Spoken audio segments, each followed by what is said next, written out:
Hello student, my self Shailesh Kumar Maurya और आज हम अपने MS चौहान के क्वेश्चन आंसर के सीरीज़ को फर्दर कंटिन्यू करते हैं। आज हम करेंगे आपके एरोमेटिक कंपाउंड्स के लेवल 1 का क्वेश्चन 6।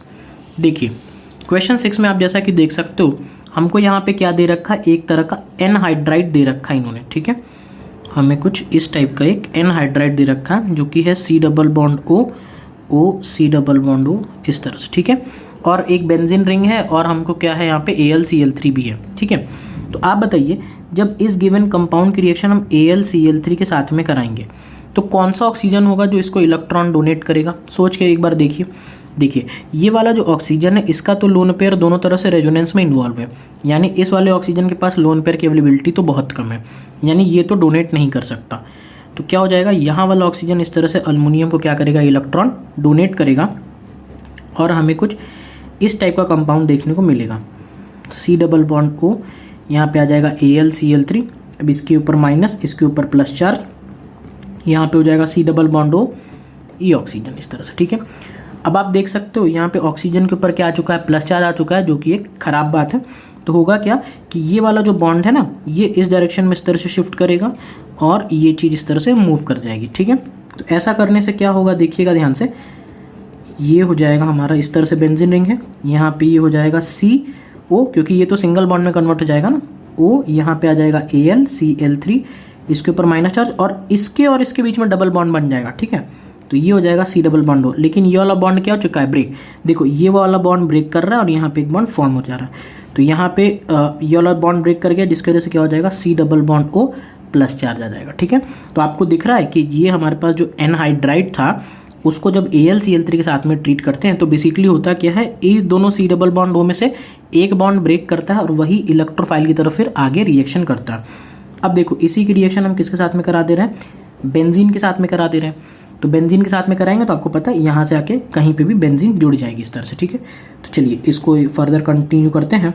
यहाँ पे ये हो गया C डबल बॉन्ड O, यहाँ पे है O AlCl3 माइनस। ठीक है, और ये हो जाएगी C डबल बॉन्ड O, जिससे क्या हो गया, इधर आके हमारी बेंजीन रिंग ये जुड़ गई। ठीक है, अब देखो क्वेश्चन में नीचे हम हाइड्रोलिसिस भी कर रहे थे, H3O प्लस भी हो रहा है। ठीक है, आप देख सकते हो, तो H3O प्लस के साथ ट्रीट करेंगे तो ये AlCl3 निकल जाएगा और यहाँ पे H आ जाएगा। ठीक है, तो अगर आप देखोगे तो फाइनल कंपाउंड जो बनेगा C डबल बॉन्ड OH, यहाँ पे आ जाएगा C double bond O PH, ये स्ट्रक्चर बन गया हमारा। ठीक है, तो ये स्ट्रक्चर कौन सा है हमारा, ये स्ट्रक्चर नंबर A ही तक पहुँचे, हमें C तक पहुँचना है, पहुँच जाएंगे देखना।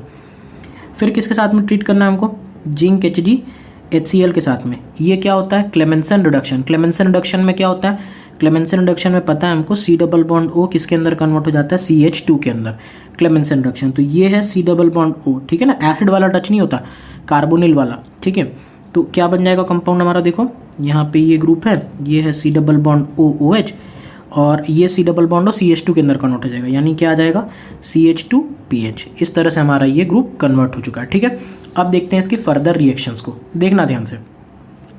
अब किसके साथ में रिएक्शन करानी है, फिर आप देख सकते हो हमें रिएक्शन करानी है SOCl2 के साथ में। तो आपको पता है SOCl2 क्या करता है, C डबल बॉन्ड OH को COCl के अंदर कन्वर्ट कर देता है, तो यानी ये इसको कन्वर्ट कर देगा C double bond O Cl के अंदर, यहाँ है CH2 PH। ठीक है, फिर किसके साथ में रिएक्शन करा रहे हैं, AlCl3।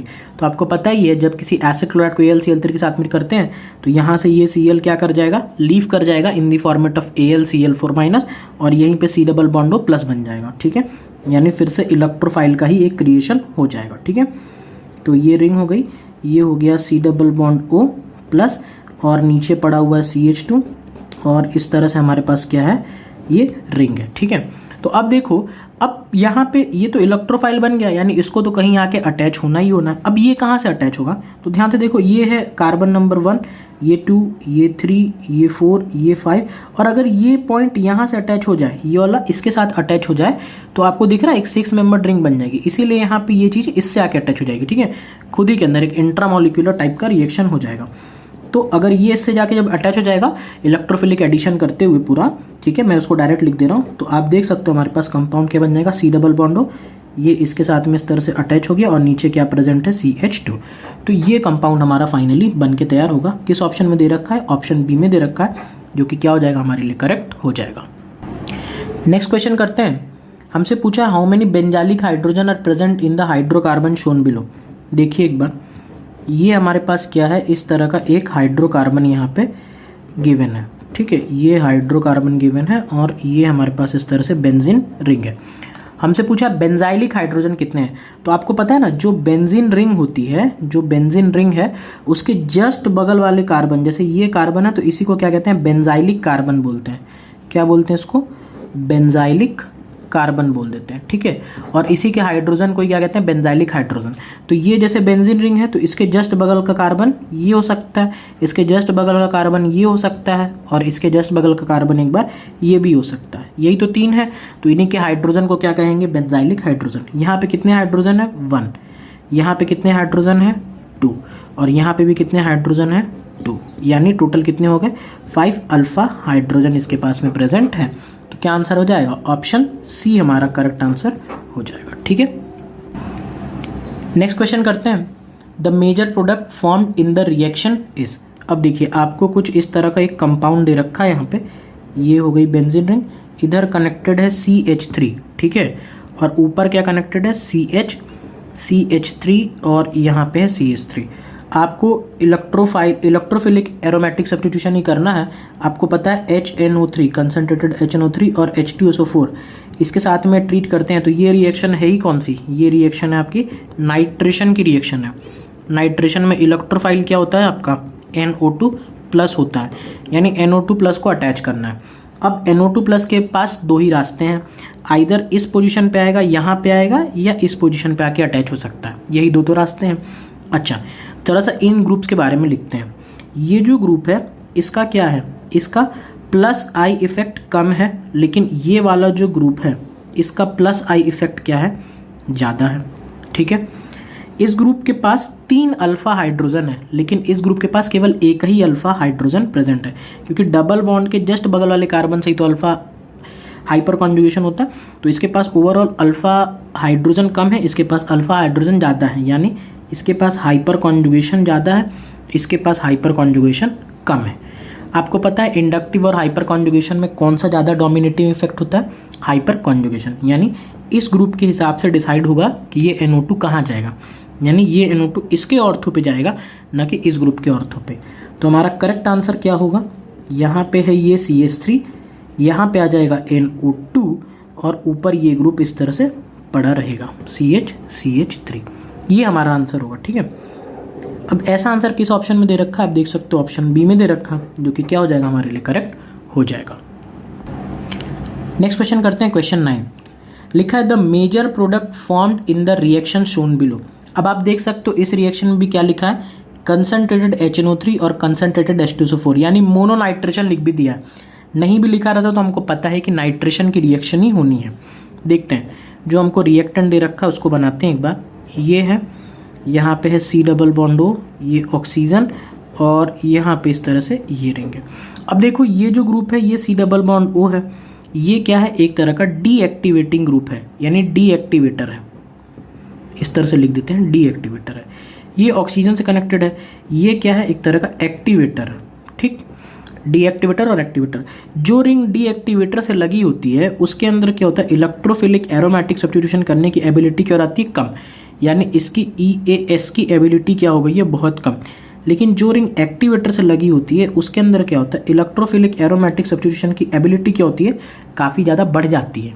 तो इन दोनों में कहाँ पे होगी रिएक्शन, इस वाले रिंग में होगी रिएक्शन, ठीक है, ना कि इस वाले रिंग में होगी। पहली बात तो ये। अच्छा, यानी अब तो ये समझ लिया हमने कि ये जो ऑक्सीजन से रिंग लगी है यहीं पे रिएक्शन होनी चाहिए।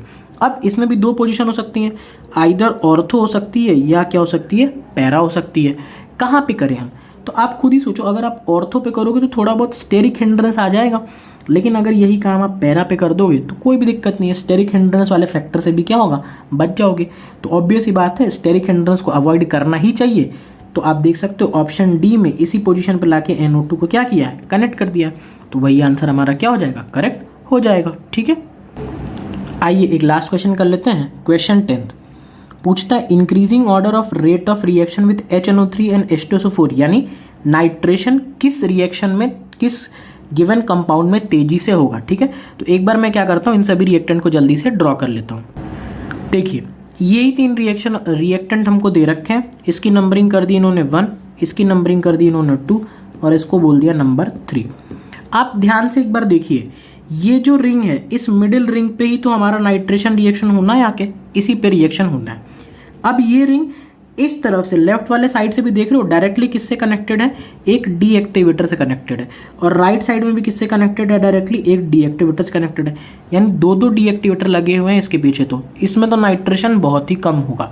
यहाँ पे देखिए, अगर आप लेफ्ट साइड देखते हैं, इस तरफ देखते हैं, तो एक एक्टिवेटर से डायरेक्टली कनेक्टेड है, लेकिन राइट साइड में क्या है, एक डीएक्टिवेटर से कनेक्टेड है।